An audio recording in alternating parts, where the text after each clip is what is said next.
Je, unazitambua dalili hizi? Moshi mweusi au mweupe kupita kiasi?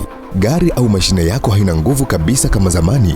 Injini yako ya diesel inatumia mafuta mengi kuliko kawaida? Hiki si kitu cha kupuuza. Tatizo hili huathiri uwezo wako wa kazi na bajeti yako ya mafuta. Inaweza kuwa injini ya lori, jenereta au mashine yoyote unayotumia kila siku. Tulikuwa na mteja mwenye injini ya Mitsubishi Cummins. Injini ilikuwa inatoa moshi mwingi sana na ilikuwa inakosa nguvu kabisa. Baada ya fundi mmoja baada ya mwingine kushindwa, walituletea sisi. Tulichunguza kwa kina na kugundua tatizo lilikuwa kwenye mfumo wa nozzle na injection. Kwa kutumia utaalamu wa hali ya juu na ufundi makini, tumefanya marekebisho ya nozzle na matokeo yake yamekuwa mazuri ajabu. Injini ya sasa ni safi, ina nguvu na inawaka bila shida. Mafanikio haya si kwa injini ya Mitsubishi tu. Kumbuka, mimi na timu yangu tunatoa huduma kamili za ukarabati na matengenezo kwa kila aina ya injini ya diesel. Iwe ni Cummins, Perkins, Caterpillar, Isuzu, Toyota, Scania au hata injini ya meli.